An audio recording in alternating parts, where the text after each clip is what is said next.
Hi everyone, welcome to Birky's Booktime. I hope you're all enjoying the sunshine and enjoying your Easter holidays.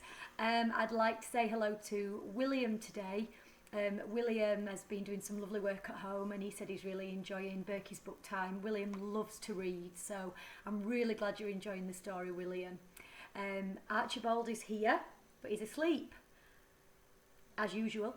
And I'm not going to wake him up today because he really put me off my reading last time, so we'll let him snore for a little while longer. Okay, if you remember, we were halfway through chapter 5, so I'm going to be continuing to read chapter 5 now. The journey to the house took less than half an hour, but Lily stayed awake the whole time, thinking about the silver-eyed man and how he connected to Madame. Captain Springer pulled the steam wagon onto the drive of Brackenbridge Manor, and Lily and Madame stepped down onto the frosty path. As they walked towards the door, Lily glanced through the black skeletal trees of the garden, their branches like cracks in the sky, up to Papa's study window, where his lamp once burned late into the night while he worked on his projects. She half expected to see the flicker of it now, but there was nothing. The window stayed dark. An icy draught whisked across the grounds, throwing up the last few fallen leaves, and a flood of grief made Lily swallow hard. Batting away the dust and the cold sting, she followed Madame and Captain Springer towards the low-lit porch. Madame took out a ring of keys, unlocked the front door and ushered Lily inside. She nodded at Captain Springer to indicate he should stow the case in the vestibule beside the rack of Papa's old walking shoes. To see them made Lily's heart leap for a second, their folded leather shapes and straggly laces laid out beneath his everyday coat on its hook. It was almost as if he had just come in and left them there. But no, he would have taken his flying jacket and boots if he and Malkin had gone off in Dragonfly. These were just the things he left behind, the remnants of him. Her heart cracked some more as she realised he was truly gone, and the thought cut deep. She took a breath and stepped through the glass door from the vestibule into the grand hall. She was still half expecting the old cosy warmth of the house to greet her, but if anything it felt colder and darker in here than it did outside. At the foot of the stairs, Mrs. Rust, the mechanical cook, awaited them. She must have stood there for the whole day, for she'd wound down and was now frozen in an expectant pose, one hand resting on the curved banister. Lily walked towards her. Apart from Malkin, Mrs. Rust had always been her favourite among Papa's mechanicals, but since Lily had seen her last, her old metal face had become more worn. Scores of worry lines crossed her rusty forehead, and her nose bloomed with new chips of paint. Madame Verdigris sent Captain Springer jittering across the tiled hall and off along the darkened servants' corridor. Then she examined Mrs. Rust. "Mon Dieu!" she tuttered. "These old models, it stopped again." She strode around behind the mechanical woman, pulling out her ring of keys once more. She searched through for Mrs. Rust's unique winder and inserted it into the mechanical's neck, turning it viciously until Lily heard the springs inside the iron lady begin to creak and groan. When Madame finished the winding, she stepped back and waited. Mrs. Rust's eyes sprung open. Her expression looked glazed for a moment, the way mechanicals' faces always did when you woke them. But then she blinked, caught sight of Lily, and let out a joyful cry. "Cogs and chronometers! My Tiger Lil's back!" Mrs. Rust scooped Lily into her arms, sweeping her feet off the floor. "How I've missed you, dear heart!" "I've missed you too, Rusty." Lily kissed the mechanical's dented metal cheek, which was rouged with paint and smelled slightly of lavender oil. Mrs. Rust put her down and took a good look at her. Then her face became serious, and she let out a long, wheezing sigh. "Oh, Lily," she said, "I'm so sorry about your father. Poor John. By all the ticks, I don't know what we'll do without him." Hearing Mrs. Rust say Papa's name like that made Lily's heart flutter. "Me neither," she said wearily, and she leaned up to kiss her on the nose. Madame Verdigris gave a discreet cough.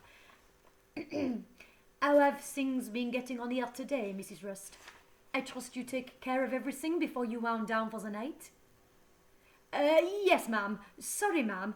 I didn't realise I'd run out of ticks afore you arrived, but you took so long. Malheureusement, the Zeppelin was delayed, Madame said. Foul weather, storm clouds on the line. Shame. Mrs. Rust ruffled Lily's hair with a soft, leathery hand. I've made up the young lady's room like you asked, though I could have done with a little help. The mechanical cook gave the housekeeper a dark stare, but Madame didn't notice because she turned to Lily. Mrs. Rust will help you settle in, she said. Mais, you'll find things run differently round here with me at the helm. I'll accept none of the tearaway behaviour your father saw fit to tolerate, especially not in jeune fille rangée. Madame tipped her head back to stare down her nose at Lily. I shall want to see you in the drawing-room straight after breakfast, when we shall discuss matters further. Lily nodded meekly. She was too wrung out by the emotion of the day to find a suitable response. Bon, the housekeeper said. Then I shall retire to bed. It's been a long trip. She took the oil lamp from the hall table and swept up the stairs, leaving Lily and Mrs. Rust alone in the glow of a single candle. Mrs. Rust picked it up and ushered Lily upstairs too. As they reached the first floor landing, Lily heard Madame shut the door of the master bedroom and saw the glint of her lantern through the gap beneath it. But that's Papa's room, she cried. Smokestacks and sprockets, Mrs. Rust whispered. Not any more. Soon as she heard he was gone, this morning, Madame moved his things into the servants' box room at the back and installed herself there before she came to get you. She even had Mr. Wingnut set up your old mamma's dressing table for her. Lily felt ill all over again. Mamma had been gone 7 years, and Papa only a day, but already Madame was acting like lady of the manor. Mrs. Rust opened the door to Lily's own room. At least in here she was relieved to find everything just as she'd left it. Her books still piled on their shelves, and her notes and drawings pinned to the walls in fat bunches, hiding the yellow wallpaper. She emptied her suitcase into the wardrobe, not bothering to unfold anything, while Mrs. Rust busied herself filling the grate with kindling, her arms rattling like bicycle chains. Madame stopped me setting the fires this week while your papa's been away, she said, but now you're home, we'll soon have things running the way they're meant to. I'll make it cosy in no time, don't you worry. The old mechanical laid the last of the logs atop the kindling. Oh, and you might be needing an extra layer. It got pretty cold here these winter nights. Good idea. Lily took a blanket from the cupboard and shook it out over the bed, filling the room with a blizzard of dust. Clockwork and... Achoo!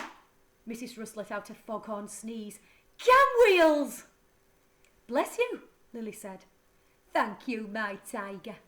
The mechanical took an old scrap of sacking from her pocket and blew her nose into it.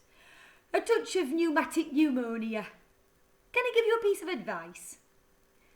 Don't tell Madam anything you don't have to. This past week while your father's been on his trip, she's been through his office with a fine-tooth comb. How dare she? What on earth is she looking for? Mrs. Rust threw her arms in the air. Crankshafts and carburettors! I wish I knew. It could be anything. She's a devious one. Got all kinds of wheels turning in her head, and she was lording it up when she heard the news this morning. Put herself in charge naturally. Mrs. Rust held the candle to the kindling and fanned the flames with her apron. Lily sat on the bed watching her.